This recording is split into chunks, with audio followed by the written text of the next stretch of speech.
D'abord, encore une fois, un grand Mazal Tov à Madame Dayan pour le mariage de sa fille. Que Kadosh Baruch Hu lui donne beaucoup de smachot et qui nous oublie pas, nous tous aussi, et qu'on mérite tous aussi une maison pleine de simcha et pleine de joie. Ok. Alors, dans le Zera Shimshon où on s'est arrêté, on était en train d'expliquer le verset suivant. Haïta keaniot socher, la femme vertueuse, elle était comme un marchand, ouais, mimechak tavilachma, de lointain, elle apportait et elle donnait son pain. Le Zera Shimshon avait expliqué pourquoi, qu'est-ce que ça veut dire que mimechak tavilachma, qu'elle avait apporté du loin son pain de loin. On avait commencé à expliquer, à savoir qu'une femme, c'est seulement ce qu'elle fait elle-même, seulement ce qu'elle fait elle-même, que Béhémet, elle a une certaine bracha, mais si malheureusement elle fait quelque chose et elle manque un petit peu dans son derech eretz personnel, à savoir que si une femme, à la place de, elle manquait Chave Shalom de Tzniout, alors elle perdait sa parnassa. Et on avait expliqué, c'est pour ça que c'est marqué Bechefetz Kapea, que le verset, il avait dit que Darshat Semeru Pishtim Vataas Bechefetz Kapea. Qu'est-ce que ça voulait dire Bechefetz Kapea? Bechefetz Kapea, on avait expliqué au moment où elle-même, elle faisait ce qui était à elle par rapport à ce qu'elle avait fait, alors c'est là que la bracha, elle lui arrivait. Alors on avait dit, Darshat Semer ou Fishtim, Vatas Melacha, Bat Semer, comme on avait expliqué. Velachen Aishet Chail, Av Kien Derer Shar Anashim Lasot Shumenacha, Ena Rotze Leshev Betela. Elle essaie pas de se débarrasser de son travail, elle essaye vraiment de vouloir faire tout ce qui est en son possible, de pouvoir faire, dans les mitzvot, que ce soit dans tout. On avait rapporté la Gemara dans Masachet Pesachim, que la Gemara disait que tout celui qui attendait le travail de sa femme, alors il ne voit pas de siman de bracha. Le safra de sa femme, la Gemara a dit de quoi on parlait, qui n'apportait pas de bracha. La Gemara, elle parlait principalement de la femme qui avait les poids et qui cherchait à savoir, à pouvoir gagner son argent à travers cela. La Gemara dit Vei shiyosa bechefetz kapea yechola liot kianiot socher. Et la femme qui fait à travers ce travail de ses mains, alors elle ressemble comme un employé, comme quelqu'un, un businessman, que quoi? Ou les avi lachma mirachok. Elle pourra apporter son pain de loin. La Gemara dit dans Masechet Psachim, Aba perutot en bahem siman bracha. La Gemara dit que 4 monnaies, 4 façons de travailler n'apportent pas de bracha. Et la Gemara dit c'est quoi? Vechad minayu maot habaot mimidinat hayam. La Gemara dit de l'argent qui provient des mers lointaines, que cela, elle ne peut pas recevoir véritablement de beracha. Qu'est-ce que ça veut dire? Pourquoi l'argent qui provient de loin, elle n'a pas de bracha? La réponse simple, Chachamim nous disent, c'est à cause que quand on travaille avec l'étranger, quand on travaille avec le lointain, on ne sait jamais sur quoi on arrive. Peut-être que je vais avoir de l'argent, peut-être que je vais commander, et quand je vais commander, alors malheureusement, il ne sait pas obligatoirement que la marchandise elle va venir. Et Chachamim nous disent que quand on ne travaille pas localement, alors on prend d'énormes risques. Et pas toujours le risque, il en vaut la peine. La Gemara dit Shem lokrim sikun gavoa vesholchim le merachok. C'est quand on envoie sa marchandise au lointain, on ne sait pas si le client il va le recevoir, on ne sait pas si la monnaie ne va pas dévaluer. Et il y a énormément de risques qui va arriver. Vezo haïta kianiot שמלאים סחורה ממקום אחר. אבל לא קניot socha. שדרכם לסמוך על הנס. Que quoi? Que généralement, ces gens-là, quand ils font du travail avec l'étranger, la Gemara a dit, c'est comme être sommaire sur un S. De la même façon qu'il y a des personnes, comme on a dit la semaine dernière, qui est interdit, qui vérifient le miracle et qui vivent sur le miracle, la Gemara a dit que travailler non localement avec de l'import-export, c'est ce qu'on appelle vivre sur un miracle. Ça ressemble à une personne qui vit sa vie, qui n'est un petit peu miraculeuse et qui va un petit peu prendre son sachar. Vous savez que Chachamim nous disent qu'il est interdit de vivre une vie qui n'est pas, on pourrait dire entre guillemets, naturelle, parce que tous ceux qui ne vivent pas une vie naturelle, alors ils vont enlever de leur récompense de Olam Haba. On n'a qu'à juste voir avec Yaakov Avinu. C'est marqué que Yaakov Avinu, après que Akadosh Baruch Hu, il a sauvé de Esav, c'est marqué que Yaakov, il a eu très peur. Chachamim nous disent de quoi Yaakov il avait tellement peur. Chachamim nous disent qu'il a eu peur du fait qu'il avait vécu avec Lavan pendant tellement d'années. Il s'était dit que vivre avec Lavan et sortir indemne, ça demande du miracle. Et vu que j'ai vécu avec cet homme tellement dangereux pendant un nombre d'années, malgré que Yaakov Avinu Akadosh Baruch Hu lui avait promis d'avoir une vie de santé, de bracha, de l'amener à son père et de le ramener à son père entier, quand même Yaakov Avinu pensait que du fait qu'il avait vécu avec Lavan et sortir indemne de cet partenariat quelque part, il provenait du miracle. Comme les Chachamim nous disent que Lavan, il a changé à Yaakov Avinu 100 fois son salaire, comment il allait venir, et que bien heureusement, Baruch Hashem, Yaakov s'en est toujours sorti. Le fait de travailler avec un requin, avec un filou, Yaakov pensait qu'il avait usé toutes ses échouillottes. Pareil Avraham Avinu. Au moment où Avraham Avinu est parti en guerre contre les Cadrois, à son retour, Avraham a eu peur. Chachamim nous dit de quoi Avraham il a eu peur. Chachamim nous disent qu'Avraham avait pensé que du fait qu'il était parti en guerre pour sauver Lot,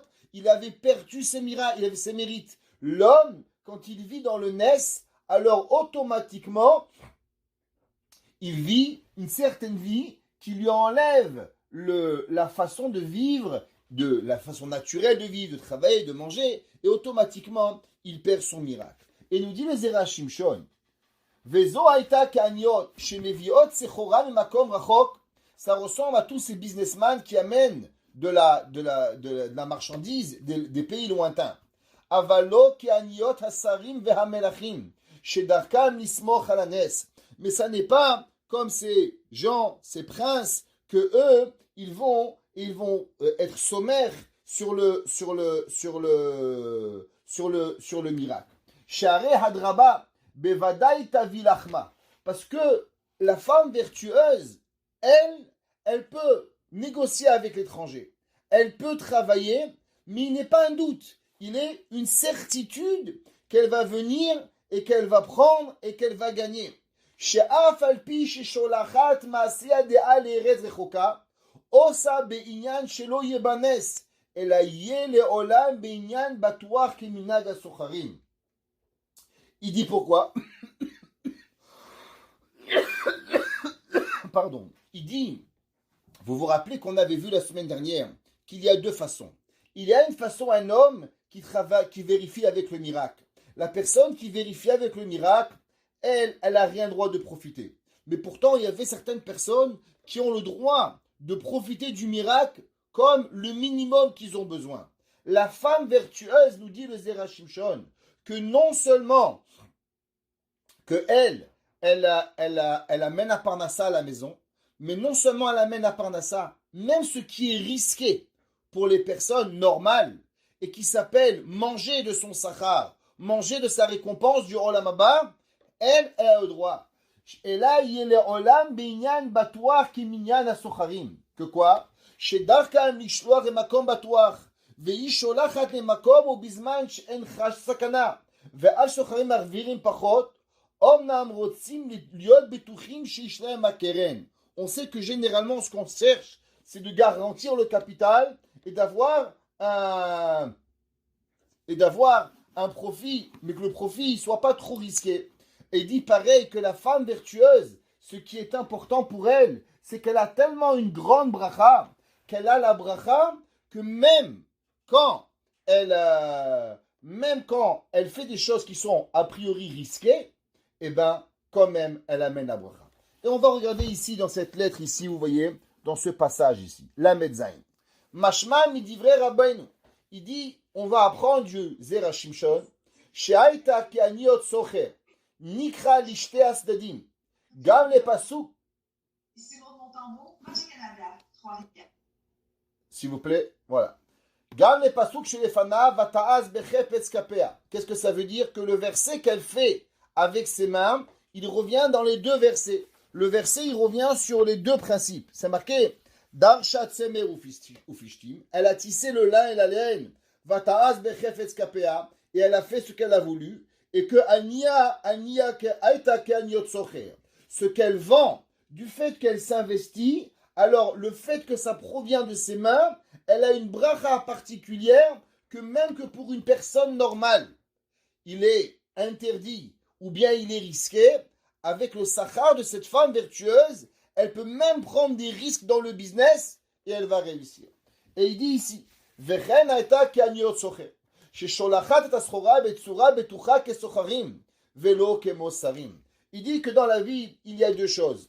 Il y a les businessmen et il y a les grosses bouches. C'est quoi les grosses bouches? Les grosses bouches, c'est les gens qui ont souvent beaucoup d'argent et que eux, ils prennent des risques, mais ils ne savent pas calculer les risques. Normalement, qui sait calculer les risques? Ce sont les professionnels. Les professionnels, ils regardent et ils savent vérifier combien on va gagner, combien on va perdre, où acheter, où envoyer. Pas juste dire on va aller en Chine et on va acheter. Il y a des gens, il y a 1 million de personnes qui ont été en Chine et la majorité se sont fait fourrer. Pourquoi? Parce qu'ils n'ont pas calculé le risque. Alors il y a des gens, ils pensent qu'on a de l'argent, on peut tout gagner. Mais à la fin, ils vont tout perdre. Cette femme-là, elle s'appelle Ke'aniot Socher. C'est quoi Socher? C'est qu'elle a une beracha particulière comme un professionnel. C'est pour ça qu'elle, elle peut même défier les lois de la nature et elle va aller gagner sa parnassa d'une façon qui est, on pourrait dire, un peu risquée, mais elle va le faire. Yeh bracha, gam bemaot habaon amimachom yatayam. Veulai. Et peut-être la kavana du Rav, sheyod veyesh siman bracha al sechorato et yod veim miyatzeret beatzma.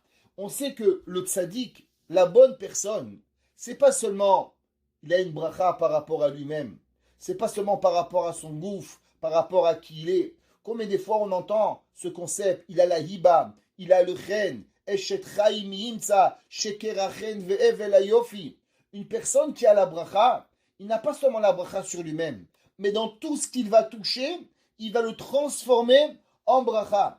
Asiman bracha haze gover alma shebederich klal en siman bracha bemaot abaot b'minot hayam.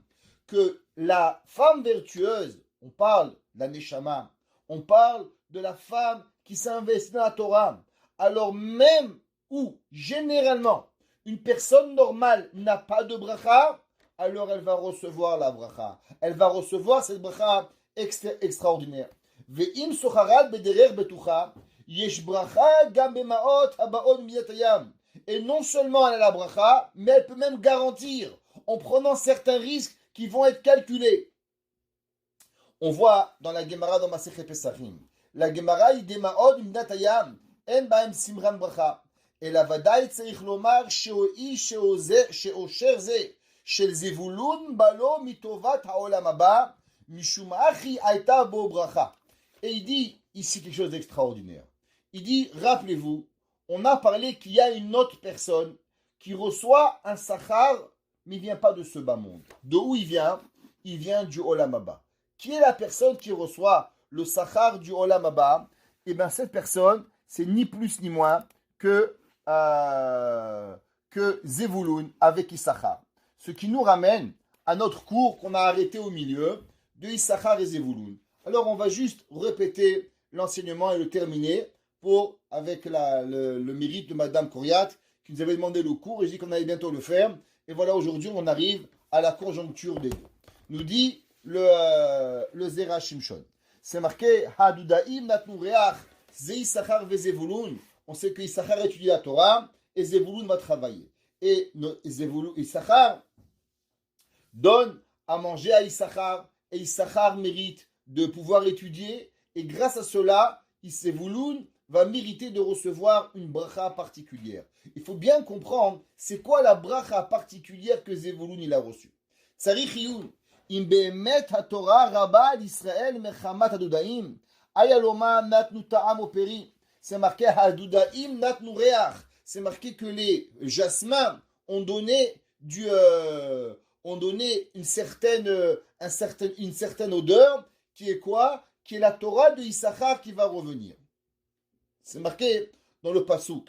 Peri et tzadar kapot emarim. Chachamim nous disent qu'il y avait, comme on avait parlé, on fait rapidement, qu'il y a 4 genres de fruits dans les arba minim à Sukkot. Il y a le etrog, il y a le lulav, il y a le hadas, il y a la harava, qui correspondent par rapport aux cas différents juifs. Il y a des juifs qui n'ont pas des mitzvot, qui n'ont rien, c'est la harava.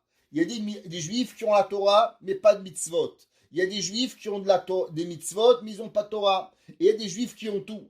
Et ça ressemble au lulav. Lulav, ça provient du dattier qui est mangeable, mais lui, il n'a pas d'odeur. Il y a la myrte, la hadas, elle sent, mais elle n'a pas de goût. Elle n'a rien à manger. Et il y a le etrog qui a tout. Il a les 4 catégories de toutes les mitzvot à cause qu'il y a l'odeur et il peut être mangé. Il a toutes les mitzvot qui vont à recevoir. Et le midrash dit Shnatnu reach. Torah rabba al Israël. Et qu'est-ce qui va arriver? On sait que c'est marqué que dans ce bas monde, il n'existe pas de récompense dans les mitzvot. La question elle est pourquoi? Pourquoi on ne peut pas avoir une récompense? Je me lève tous les matins, je vais à la prière, je mets une perruque sur ma tête, j'ai chaud, je fais Shabbat, j'arrête de travailler. Pourquoi je ne peux pas avoir une récompense dans ce bas monde? Mais la Gemara elle dit dans ma Sechet Kiddushin que tout celui qui est Mehane Talmidei Chachamim Minechassav Marzik Yedel de Torah Bevadaï Drabe Secharo Abolamazé. La Gemara dit que toute personne qui est un Talmid Chacham, alors non seulement il va avoir une récompense, mais il peut être garanti que tous ses biens vont augmenter dans ce bas monde. Et il va pouvoir manger les fruits et il va garder dans ce Olamazé tout le capital et il va même garder l'intérêt dans le Olam Haba. Le verset est écrit dans le Midrash Semach Zevulun betzetecha veIssachar bewalecha. Normalement, c'est un peu compliqué ce verset. C'est marqué il est heureux Zevulun quand il sort parce que Issachar il étudie. Normalement, un homme quand il va en business, il n'est pas garanti de gagner. Normalement, quand il revient après qu'il a fini la transaction, c'est là qu'il est heureux. Pourquoi c'est marqué que Zevulun, dès qu'il sortait en mer, déjà il était heureux? Chachamim nous disent que la raison Zevulun était heureux, c'est qu'il n'avait même pas un doute de réussir. Pourquoi? Du fait que Zevulun, il garantissait que l'argent qu'il allait gagner, il le partageait avec son frère Issachar, alors automatiquement, c'est Mar Zevulun betzetecha. Zevulun, tout le monde quand il va au business, il a peur. Est-ce que je vais faire une affaire? Est-ce que je vais gagner? Est-ce que je vais perdre? Est-ce que je vais avoir quelque chose? Est-ce que la marchandise va arriver au moment? Un homme, il a une marchandise qui arrive une semaine en retard, des fois il peut tout perdre, tout son business. Imaginez-vous, quelqu'un le mois de décembre, un petit 2 semaines de retard. C'est quoi 2 semaines? Mais c'est fini, tu as tout perdu ta marchandise. Regardez ici, tout va être fermé. Imaginez-vous si on avait fermé 2 semaines avant. On aurait pu tout perdre, Rahman Islam. Plein des juifs, combien ils dépendent de ce travail, de ce qui va arriver. 2 petites semaines et c'est fini. Comment Zevulun pouvait être garanti, être heureux de se sortir au travail? Dit la Torah, c'est Mar Zevulun betetecha. Tu sais pourquoi? Veissachar bewalecha. Non, comment ça provient? Écoutez bien, qu'est-ce qu'il dit les Zera Shimshon. Veine asachar shel haolam haba. Et il dit, véritablement, on va expliquer que vraiment, Zevulun, il ne vient pas chercher dans ce bas monde la récompense. Pourquoi? Dans ce bas monde, il y a le Aïn Hara. Dans ce bas monde, il y a plein de difficultés qui est possible d'arriver et de tout perdre. Mais il y a une récompense qui s'appelle le Olam Haba, que l'Olam Haba c'est du garanti. Vous ne pouvez jamais perdre Olam Haba. Dans Olam Haba, tout ce que vous avez dans Olam Haba, alors vous n'allez jamais pouvoir perdre. La Gemara, elle dit qu'on sait que tout ce qui a à voir avec le Olam Haba, il est Bechinat Reach. C'est un concept de sentir. Pourquoi? Parce que dans le Olam Haba, il n'existe rien à part un profit avec l'odorat. On sait que dans ce bas monde, on a, au moment où Adam et Chava, ils ont fait le Etz Hadaat, alors ils ont touché le fruit, ils ont mangé le fruit, ils ont goûté le fruit, ils ont malheureusement touché les 4 sens des 5 sens, ils ont utilisé pour pouvoir profiter du fruit. Mais il y a un sens qui n'a pas été touché, c'est le sens de l'odorat. C'est pour ça que l'odorat, c'est la seule mitzvah où on fait une bracha. La Gemara dit, d'où est-ce qu'on sait qu'on fait une bracha sur l'odorat? La Gemara dit, Kol ha-neshama tehalelia, alléluia. La Gemara dit, quelque chose que la neshama, elle profite. Ça veut dire que la bonne odorat, c'est la seule chose qui va réveiller notre neshama. C'est pour ça que Motsai Shabbat, qu'est-ce que vous faites quand la neshama, elle part? Neshama etera, vous ne donnez pas à manger à votre corps, et bien vous sentez. Pourquoi vous sentez? Parce que tout ce qui a à voir avec le Olam Haba, il est connecté avec l'odorat. C'est marqué que Mashiach, comment il va juger le monde, Mashiach? Mashiach, il vient du Olam Haba. C'est marqué qu'il obehaïl, pas avec la force, ouais, qui imberuchi amar Hashem. Comment Kadosh Baruch Hu, il va juger l'humanité, Mashiach, avec l'odorat. Il va s'asseoir, et il va pouvoir nous sentir, à savoir est-ce qu'on fait des mitzvot, est-ce qu'on est une bonne personne ou est-ce qu'on ment? On raconte dans le Kaf HaChaim. Le Kaf HaChaim, il raconte, il ramène un Maaseh Nora, une histoire extraordinaire. Qu'il y avait un jour un Gabbai Bet HaKnesset, un homme d'une synagogue qui s'occupait de la synagogue, il est mort. Et on l'a enterré. Et un jour, le Rav d'Akeila, il arrive le matin à la synagogue. Et quand il rentre dans la synagogue, qui c'est qu'il voit dans la synagogue? Il voit ce monsieur qui était mort. Et il le voit avec sur sa tête une couronne, style, comment on appelle ça, les rois romains, César, avec une branche sur sa tête. Et là, il lui dit, mais Chila, tu es pas mort? Je t'ai enterré la semaine dernière. Comment tu es là? Il dit, oui, Béhémet, je suis mort depuis une semaine. Mais je suis venu te dire un secret. Et il dit, quel secret? Te dire l'importance de faire les brachot à voix haute. Tu sais, tous les matins, j'avais la coutume à la synagogue de faire les brachot à voix haute et que tout le monde répond Amen. Et par ce mérite, j'ai reçu une place extraordinaire dans l'Olam Haba.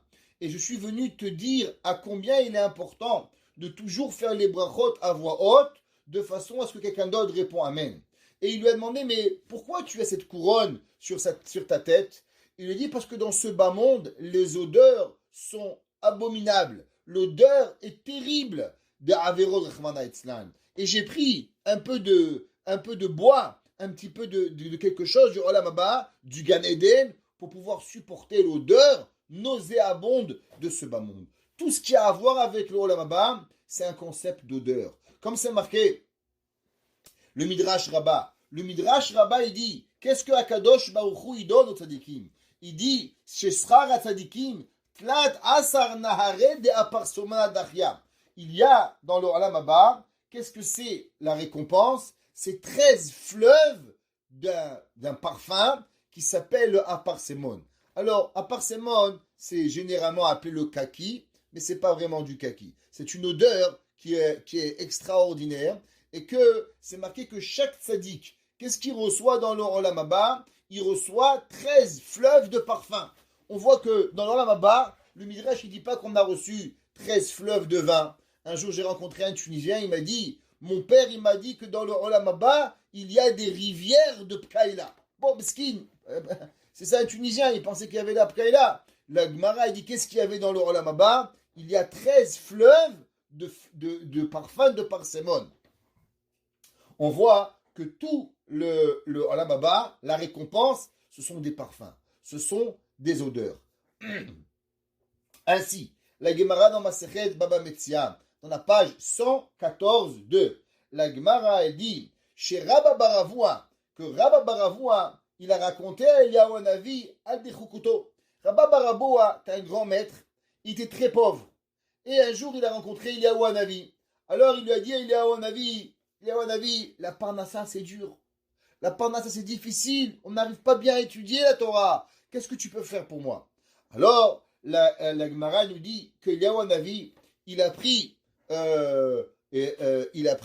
Rabba Baravoua et il a monté dans le Gan Eden. Il a monté dans le jardin d'Éden.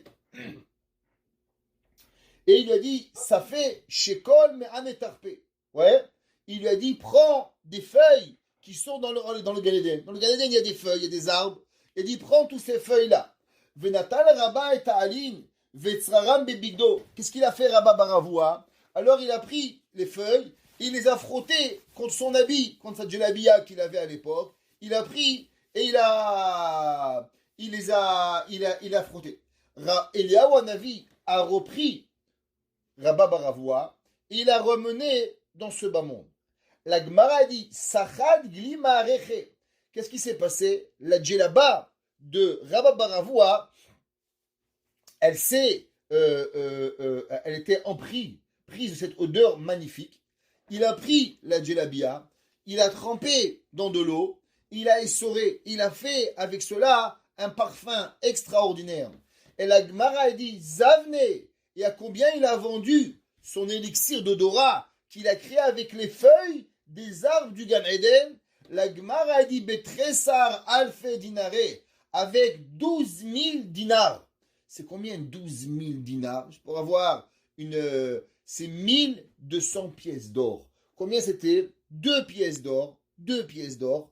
C'était suffisant pour vivre un an.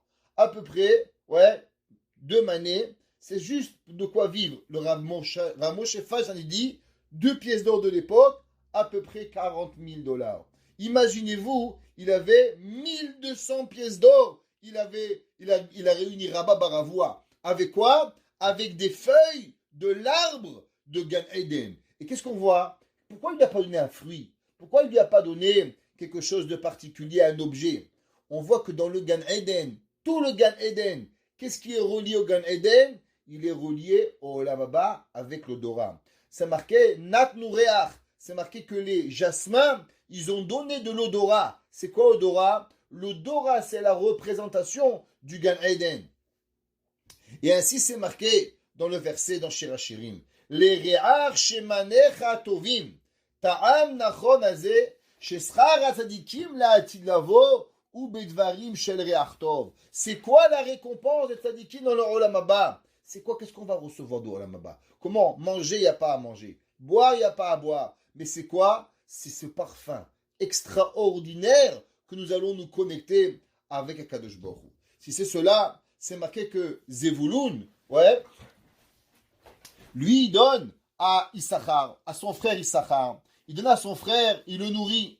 Alors la Torah, elle est comme un fruit. La Torah, c'est comme quelqu'un qui étudie. La Torah, c'est comme un manger. Un homme, plus il mange, plus il a faim. Un homme qui est au régime, il perd l'appétit. Mais un homme, il commence à manger un repas par jour, après 2 repas par jour, après 3 repas par jour. Et bien, après, il est Magdil Klal Israël. Il commence à grossir et il fait grandir le monde. Ouais, c'est pourquoi? Parce que ça fait grandir, ça fait grossir.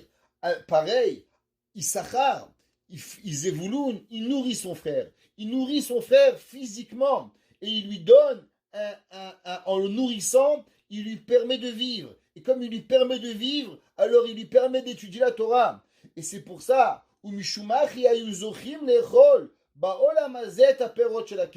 c'est pour ça que Issachar et Zevulun avaient le mérite dans ce bas monde, non seulement de manger le capital qui est dans le Olam Haba, de le garder, mais aussi de le vivre.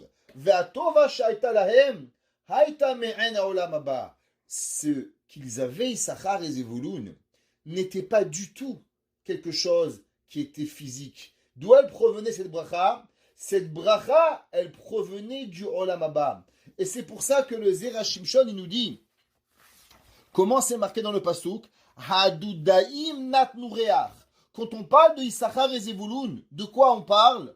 On parle de Dudaim. On parle de ce jasmin qui sort sa lumière, qui sort son odeur extraordinaire. Ou mishumachi kare tovazo beshem reach. Ve'ainu adudaim norea dainu tova me'en ha'olam haba.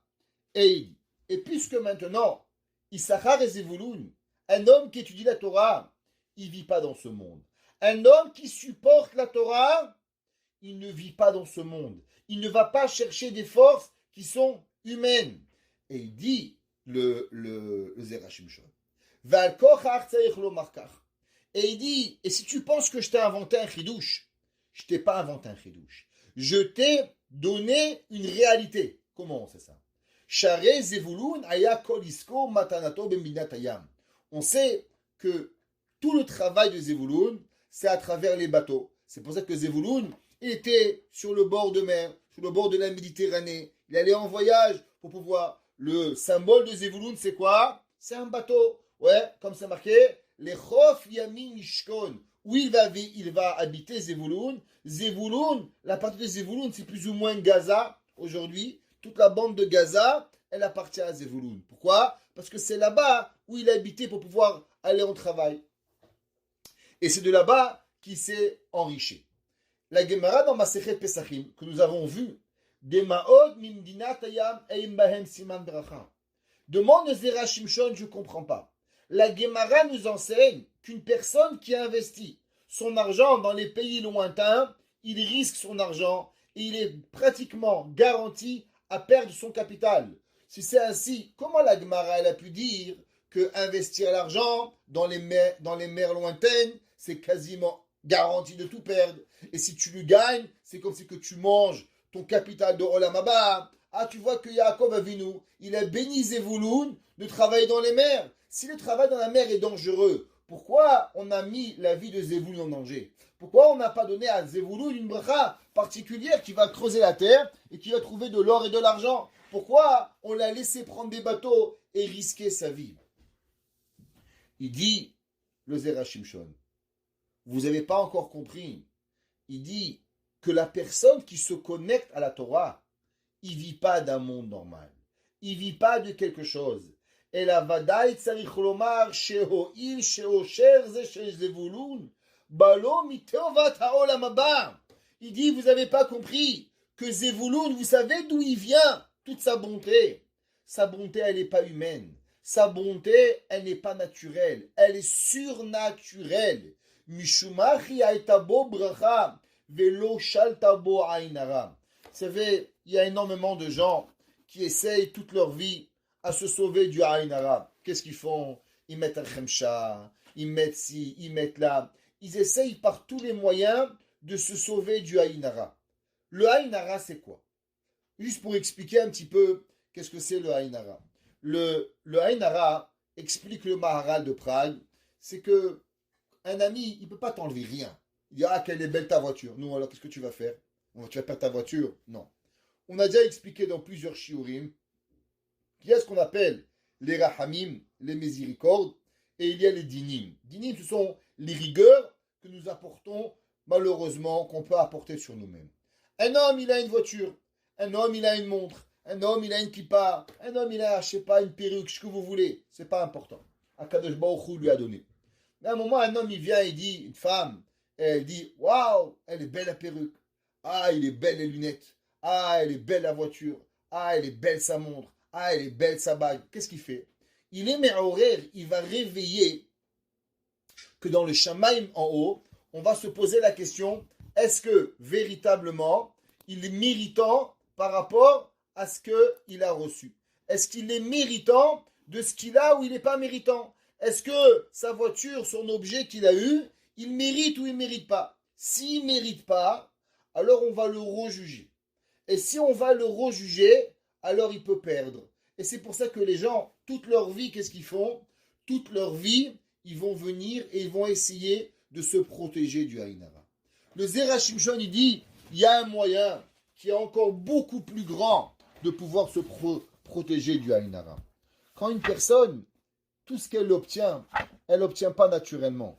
De où elle obtient? Elle obtient de Akadosh Baruch Hu. Que tout ce que Hachem lui donne, c'est pas humain. Et puisque c'est pas humain, alors automatiquement, on ne peut pas lui enlever. Où est-ce qu'on trouve ce yesod là? Ce Yesod, on va le trouver chez Paro.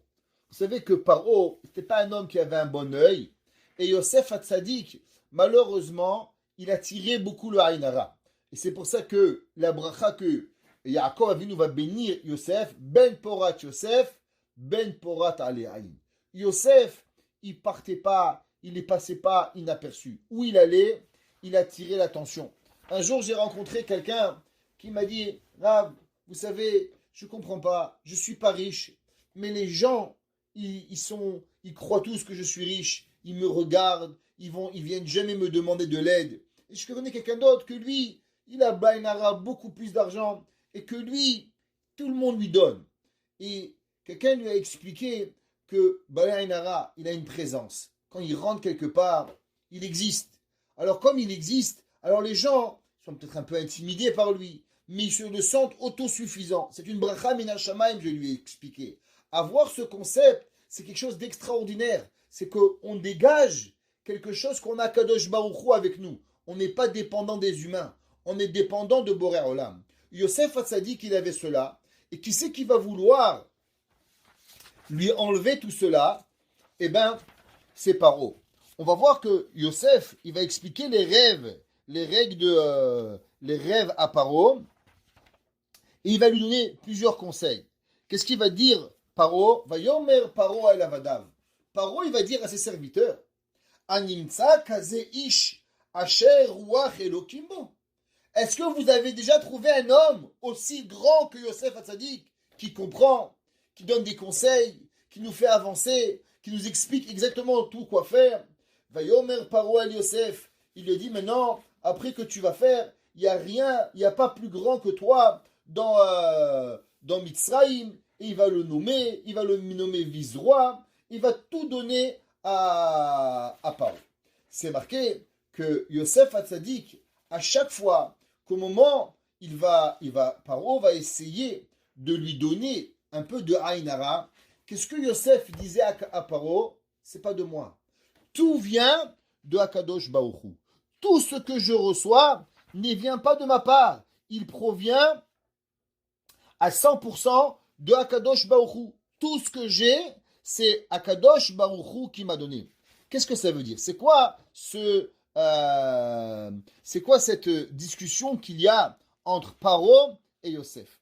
Chachamim nous disent, si tu obtiens quelque chose dans ce bas monde d'une façon naturelle, alors on peut te l'enlever. Mais si tout ce que tu reçois, c'est surnaturel. Yosef Hatzadik, il parlait 71 langues en une nuit. Qui met Hachem, ça vient de Dieu. Quand tu viens chercher et que tu penses que c'est toi qui as mérité, tu risques de tout perdre. Mais quand tu es garanti que rien vient de toi, et tout vient de Akadosh Baruch Hu, et que ça ne provient pas de Sor Olam Hazeh, alors automatiquement, tu ne pourras pas le perdre. On raconte qu'il y avait un jour un homme qui est parti voir Rav Eliashiv. Et il lui a dit à Rav Eliashiv, Kevod Harav, vous savez, je voudrais sortir du kollel. Il lui a dit, pourquoi tu voudrais sortir du kollel? Il dit, parce que, voilà, je gagne 1000 shekels, 2000 shekels, et j'arrive plus à vivre. Alors j'aimerais aller travailler. Il a demandé le Rav, combien tu vas gagner? Il a dit, 5000 shekels. Le Rav lui a dit, non, ne sors pas.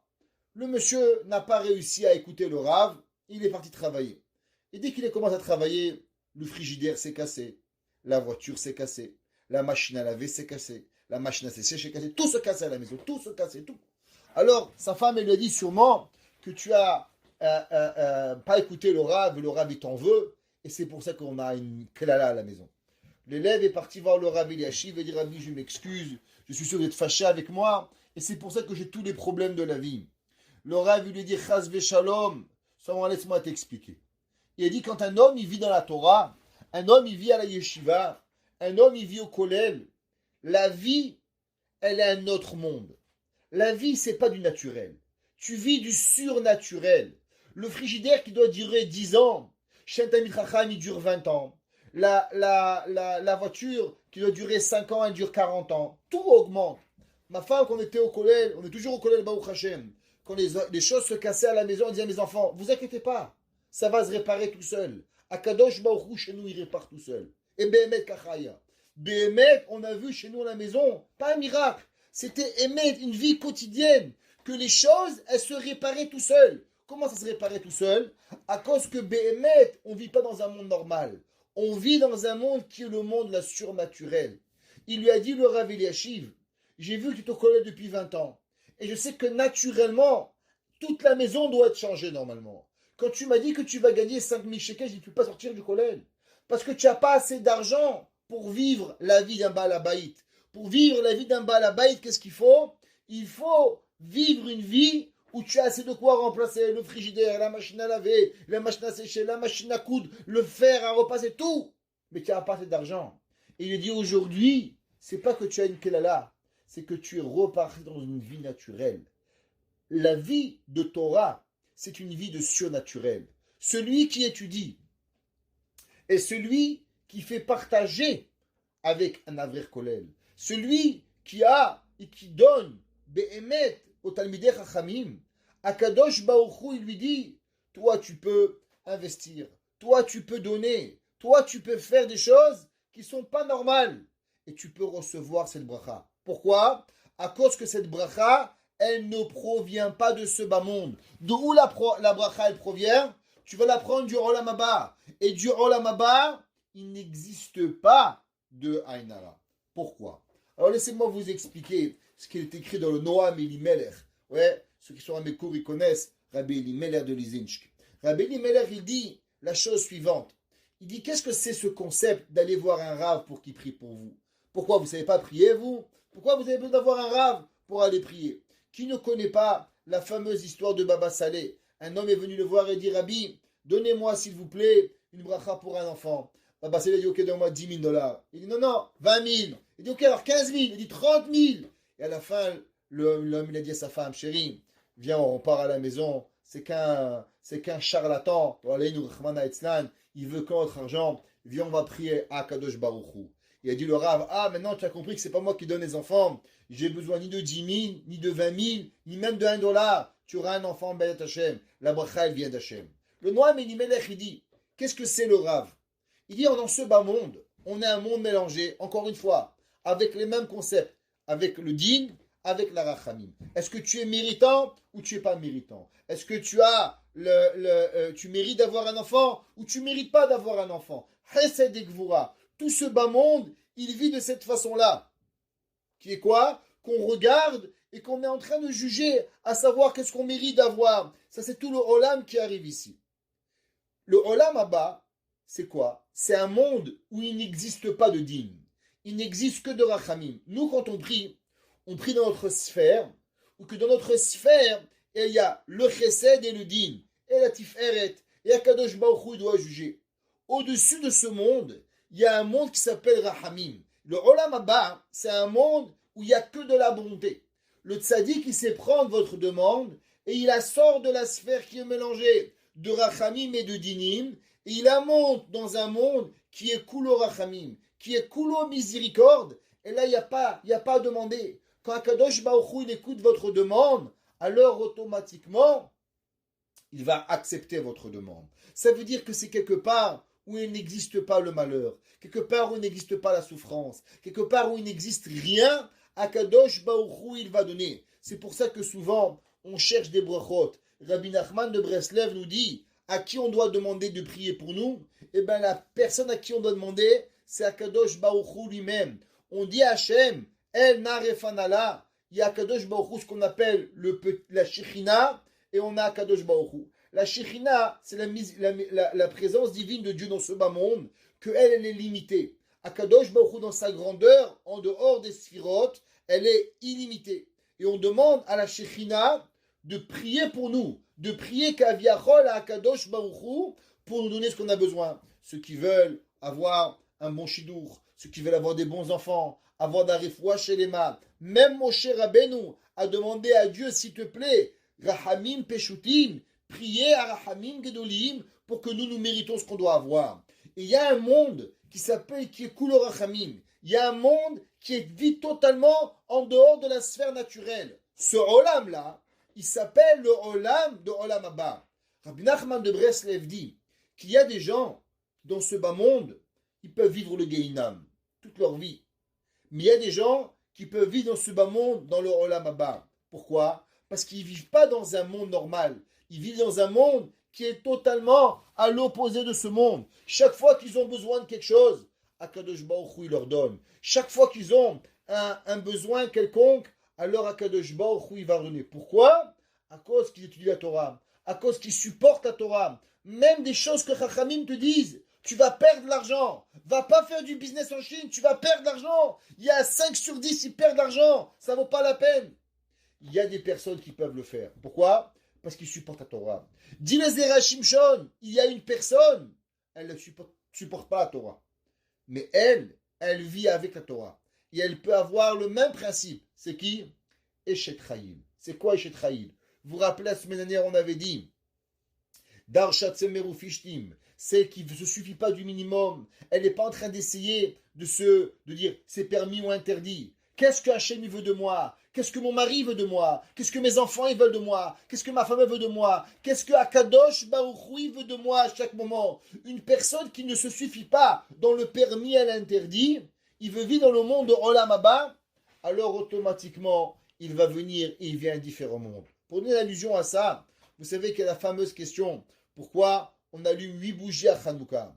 Et une des raisons pourquoi on allume 8 bougies, à cause que Hanouka, que veut dire le mot Hanouka? Il y a beaucoup d'explications, c'est quoi Hanouka? Est-ce que c'est Hanou, sont reposés, Chafé, le 25? C'est quoi le mot Hanouka? Est-ce que le mot Hanouka veut dire Chinour, éducation? Est-ce qu'il veut dire à cause qu'ils ont inauguré le Beth Amidash? Qu'est-ce que ça veut dire Behemet, le mot Hanouka? Comme j'ai dit, qu'il y en a qui disent que vient du mot Chinour. Chinour veut dire qu'on éduque. C'est là qu'on a recommencé à éduquer Klal Israël. Une des raisons, vous savez qu'il y a une machloket entre Beth Shammai et Beth Hillel. Est-ce qu'on allume, nous allumons 1, 2, 3, 4, 5, 6, 7, 8 bougies? Ou nous, Beth Shammai dit non, nous faisons 8, 7, 6, 5, 4, 3, 2, 1. Et on va en croissant ou en décroissant. Beth Hillel, il dit 1, 2, 3, 4, 5, 6, 7, 8. Beth Shammai, il dit 8, 7, 6, 5, 4, 3, 2, 1. Si on n'avait fait que 7 jours de Hanouka, alors on n'aurait jamais su est-ce que nous faisons comme Beth Shammai ou comme Beth Hillel. Pourquoi? Parce que le 4e jour de Hanouka, alors il y aurait eu 1, il aurait fait 1, 1, il aurait fait 7, 1, il aurait fait 2, 1, il aurait fait 6, 1, il aurait fait 3, 1, il aurait fait 5. Et au 4e jour, les deux auraient été 4 et 4. On n'aurait pas eu de savoir est-ce que la halakha est comme Beth Shammai ou comme Beth Hillel. Et comme nous voulons faire montrer que la halakha est comme Beth Hillel, c'est pour ça qu'on a fait 8 jours, de façon à ce que le premier, il allume 1, eux ils allument 8, nous allumons 2, eux ils allument 7, nous allumons 3, ils allument 6, nous allumons 4, ils allument 5. Donc on a toujours une différence entre Beth Shammai et Beth Hillel. Et c'est pour ça que Hanouka, ce sont les Rachetevot de Chet Nerot vers Halakha ke Beth Hillel. Chet Nerot, 8 bougies, et la halakha, elle est comme Beth Hillel. Pourquoi nous voulons faire à tout prix que la halakha, elle est comme Beth Hillel? La réponse, elle est simple. La réponse, Rachamim nous explique, à cause que Beth Hillel, on sait, c'est le monde du chesed. Beth Hillel, c'est le monde qui vit dans un monde où la rigueur n'existe pas. C'est quoi le monde où la rigueur n'existe pas? C'est le monde du Olam Haba. Le monde du Olam Haba, comme on a expliqué au nom du Noam Elimelech, c'est le monde où il n'existe pas de dinim. Il n'existe que de rachamim. Hillel est d'opinion que le chesed, il est plus fort que le din. C'est pour ça que Hillel, il pense que assez, doché le assez. Quand nous avons deux mitzvot qui se juxtaposent, positive et négative, qu'est-ce qui est plus fort? La positive ou la négative? Nous dit le Ramban, Nachmani, qu'est-ce que ça représente la mitzvot assez, les mitzvot positives, et qu'est-ce qui représente les mitzvot lota assez? Le Ramban, il dit que assez représente la ahava, le chesed, et lota assez représente la gvura. Et nous devons savoir qu'est-ce qui est plus fort. Est-ce que le chesed est plus fort que gevura, ou gevura est plus fort que chesed? Beth Hillel, il pense que le chesed, la bonté, est plus fort que la gevura. C'est pour ça qu'on veut prouver, on allume 1, et 2, et 3, et 4, et 5, et 6, 7 et 8. C'est quoi 8? 8, c'est le principe qu'on a déjà expliqué. 7, c'est Olam Hazeh, 8, c'est Olam Haba. Que l'homme, avec un petit peu, il peut grandir et arriver à quelque chose qui n'a même pas de notion. Dans ce bas monde-là, on peut vivre la halakha comme Beth Hillel. Qu'est-ce que ça veut dire comme Beth Hillel? Vivre dans un monde où la rigueur n'existe pas, où il n'existe que le chesed. Issachar et Zevulun. Issachar étudie la Torah. Zevulun sortez, prenez des risques. que tout le monde dit, mais tu es fou, Zevouloun, tes risques, ils vont perdre. Zevouloun, il allait gagner. Pourquoi? À cause qu'il garantissait l'étude de sa Torah. Il y avait un jour le Rav de Brisk. Le Rav de Brisk, pendant la guerre des 6 jours, en Eretz Israël, à Jérusalem, il étudiait. Et quand il étudiait, alors les bombes, elles passaient. Ses élèves ont eu peur, et ils ont pris le Rav de force, et ils l'ont descendu dans le bunker, dans l'endroit pour se sauver des bombes. Dès qu'il est parti, le Rav, il y a une bombe qui est venue à la place du Rav et qui a explosé la place du Rav. Alors les élèves ont dit, Rabbi, regarde, on t'a sauvé la vie. Et le Rav a dit, non, on ne m'a pas sauvé la vie. Mais d'après la lacha, vous devriez me payer même mon Beth Midrash. Il dit, pourquoi? Il dit, parce que tant que j'étudiais la Torah, alors je garantissais que ma maison n'avait rien. Elle n'aurait pas eu un dommage. Parce qu'un homme qui étudie la Torah, bien sûr, à son niveau, il vit au-dessus, au-delà de tout ce qui est naturel. C'est pour ça que la femme vertueuse, la Eshet Raïl, nous dit le Zera Shimshon, tu sais ce que c'est la Eshet Raïl? Eh bien, elle ne vient pas chercher la bracha dans ce bas monde. Elle ne vient pas chercher la bracha. Elle n'a pas à avoir peur ni de Flecha, ni de la belle-mère, ni de la cousine, ni de rien du tout. Tu sais pourquoi? Parce que tous ces concepts-là appartiennent à ceux qui vivent dans le Olam Hazé, à ceux qui vivent dans des calculs qui sont physiques. Tandis que nous, on vit dans un autre monde total. On vit dans un monde qui s'appelle le Olam Haba. Ou kede shelo tomar ken, il dit le Zera Shimshon, shimken itmaed chelko le Olam Haba. Mais peut-être une personne qui vit comme cela, est-ce que quand elle va arriver au Olam Haba, est-ce qu'on va lui diminuer quelque chose? Avraham Avinu, il a eu peur. Avraham a dit peut-être que j'ai perdu mon Olam Haba. Yaakov Avinu, Vayira Yaakov Meod. La Torah nous dit Yaakov, il a eu peur. Il s'est dit sûrement que j'ai tout perdu en vivant avec Lavan, un bandit, un voleur. Qu'est-ce que je vais faire? Qu'est-ce qui va m'arriver? C'est pour ça que le passouk il écrit et dit, n'aie pas peur mon fils. N'aie pas peur ma fille. N'aie pas peur Am Israël. Quand tu vis à la Torah, Ve'al petachen ou kol megadim. Qu'est-ce que ça veut dire? Qu'est-ce que ça veut dire qu'ensuite il dit Ve'al petachenu kol megadim ainu lo kol megadim began eden. Et il dit tu n'as pas à avoir peur. Une personne qui vit dans ce bas monde, un monde qui n'est pas réel, un monde de Olam Haba, un homme, une femme qui ne cherche pas le minimum, qui va chercher à se faire plaisir à Boré Olam dans tout ce qu'elle va faire, alors elle est comme Zevouloun. Elle peut garantir que rien va lui manquer dans son Olam Haba. Quand elle va arriver en haut, elle ne va pas avoir. Tout le monde connaît l'histoire de Rabbi Chaina ben Dossa, qu'un jour sa femme elle lui a dit qu'il en a marre de travailler dur et qu'on n'a rien. Alors on lui a envoyé un pied en or. Elle a voulu le pied, elle a voulu le vendre. Et dans son rêve, elle a vu que tout le monde avait 4 pieds de table dans le Olam Haba et qu'elle n'avait que 3. Et quand on lui a demandé pourquoi elle avait que 3 pieds, elle dit parce qu'elle a mangé dans ce bas monde un pied. Alors elle a rendu un pied. Et la Gemara dit le plus grand des miracles, c'est pas qu'elle a reçu un pied, mais c'est qu'on a repris le cadeau qu'on lui a donné. Ça veut dire qu'il y a des personnes que dans ce bas monde, ils vont manger leur Olam Haba. Et il y a des personnes qui ne mangent pas. Pourquoi? Parce qu'ils ne sont jamais descendus dans leur Olam Hazé. Ils ne vivent que dans le Olam Haba. Et c'est pour ça que le passouk qui dit Pitrou lishar et tzedek, ouvrez-moi les portes du ciel, avobam odeya. Et je vais venir remercier Akadosh Baruch Hu, zeachar Hashem, tzadikim yavouvo. Qu'est-ce que ça veut dire? Que les portes du Gan Eden, ouais, les tzadikim, mekablim bo etzecharam. Et eux, ils reçoivent leur récompense. Que eux, ils n'ont jamais besoin. Ils ne se sont jamais posé la question. Qu'est-ce qu'on leur a pris? Qu'est-ce qu'on leur a enlevé? On ne leur a jamais rien enlevé aux tzadikim. Pourquoi? Pitrou lishar et tzedek avobam odeya. Laissez-moi remercier Akadosh Baruch Hu, Ze hasha'ar Hashem. Et la question, on pourrait se demander, comment les tzadikim, ils connaissent la porte? La réponse, elle est simple, parce que le verset l'a dit. Pitrou lishar et tzedek, ouvrez-moi les portes de la justice. Avobam, je vais venir odeya.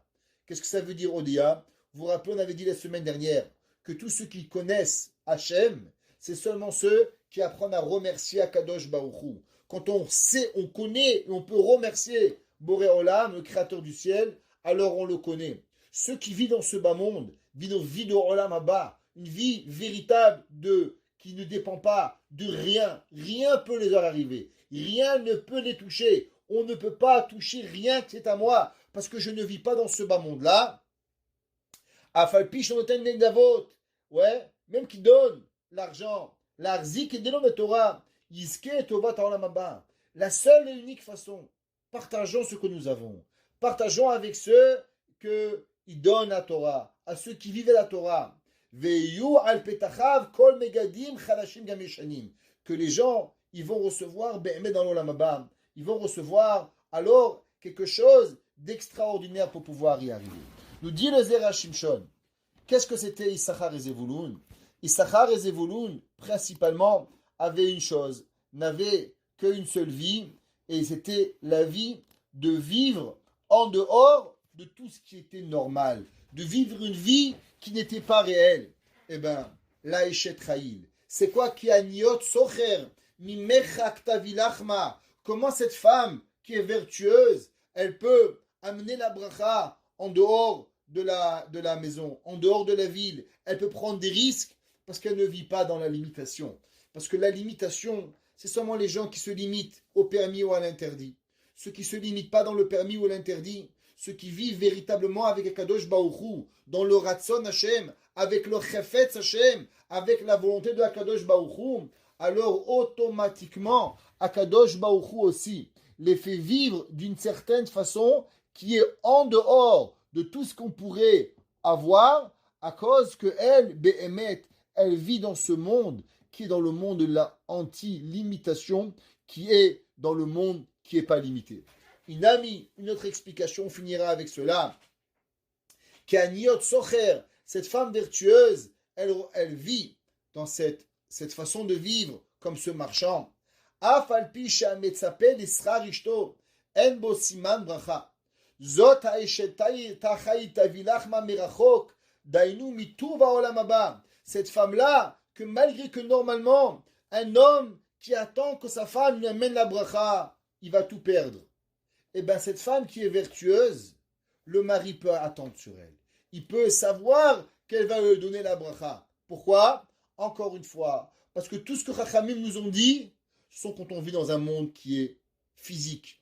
Mais quand on vit dans un monde qui est métaphysique, un monde qui est totalement différent de toutes les lois que Chachamim ils ont données, qui est quoi? Qui est le monde de la connexion à Kadosh Baruch Hu. Comme c'est marqué dans le Zohar, Mimechak tavilachma, keman da'at, amar ine shem Hashem ba mimechak, tavilachma behad daga de shari Allah. Que c'est marqué dans le Zohar que. Qu'est-ce que c'est marqué dans le Zohar? Le Zohar, il nous enseigne que il s'est marqué ine shem Hashem ba mimechak. Voici on a Kadosh Baruch Hu, il vient de loin. Umuchach mikan shemimechak melamet anu.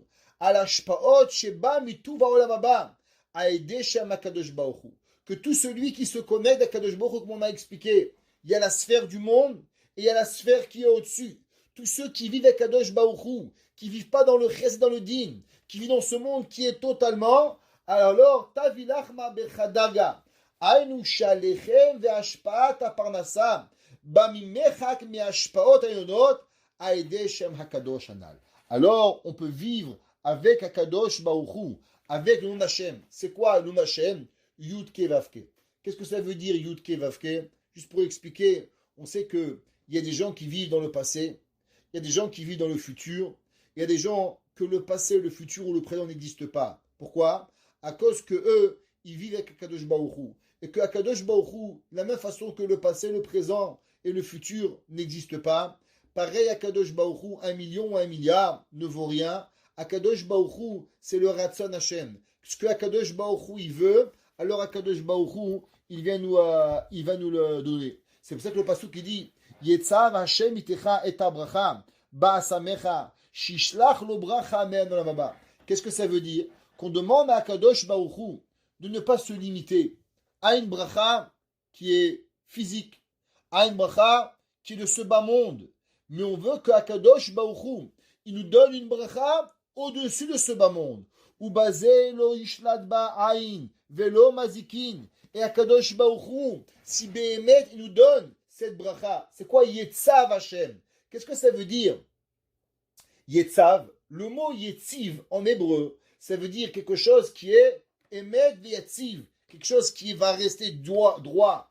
Il dit le Zera Shimshon, qu'on demande à Kadosh Baruch Hu, Yetzav Hashem itecha et bracha. On demande que Akadosh Baruch Hu, elle nous amène la bracha d'en haut, et quand cette bracha, elle nous vient du monde d'en haut, alors elle est yetziva, elle va être fixe, et que cette bracha, elle va rester kayemet velo yishletu ale hazarim. Alors, elle va jamais recevoir aucune ainara, aucune difficulté, aucune envie.